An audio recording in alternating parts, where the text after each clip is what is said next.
Foundations of Amateur Radio. Today I want to talk about something that might feel only tangentially related to our hobby, but it likely affects you.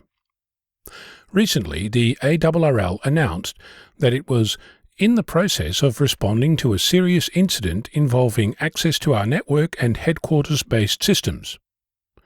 A day later, it sought to assure the community that the ARRL does not store credit card information, and they do not collect social security numbers, and went on to say that their member database only contains publicly available information.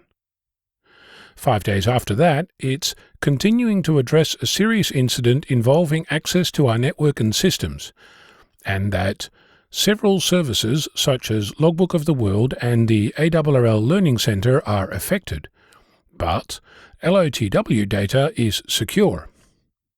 Over a third of the latest announcement, more than a week ago, was to assure the community that the July QST magazine is on track, but might be delayed for print subscribers. Regardless of how this situation evolves, it's unwelcome news, and much wider reaching than the ARRL.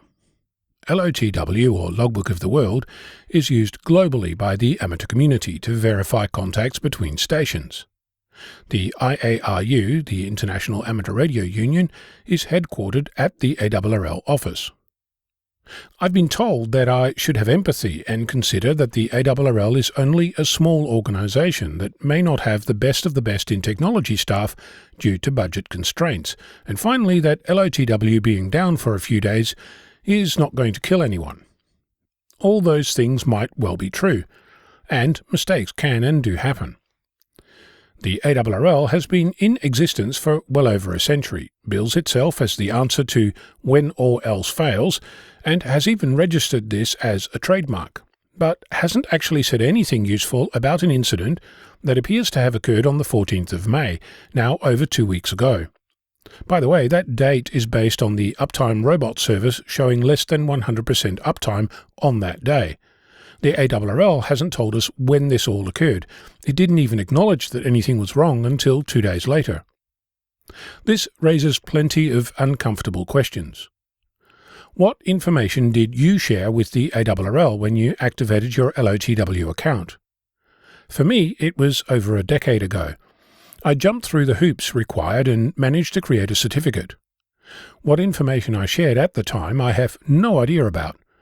As I've said before, I do know that security was more extreme than required by my bank, even today, and the level of identification required was, in my opinion, disproportionate to the information being processed by the service, lists of amateur stations contacting each other.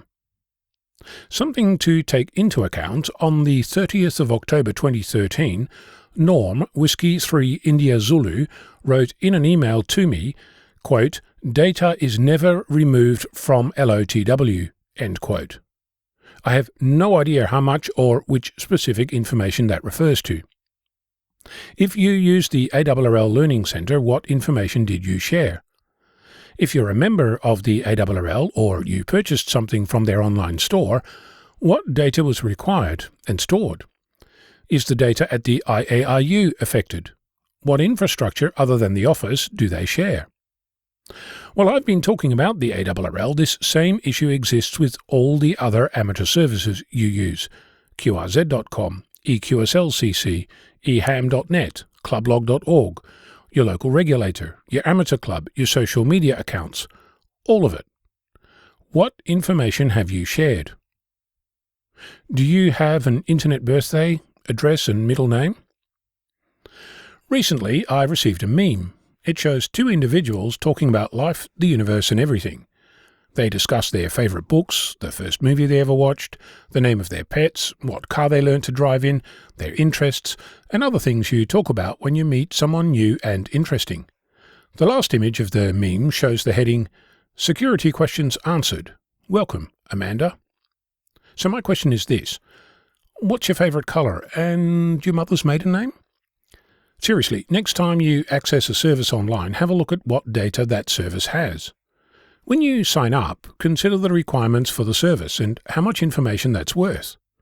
Do you really need to send your birthday, your gender, and your physical address with a copy of your passport, or another government-approved identity document? If you're being asked for the name of your first pet, consider answering something unique.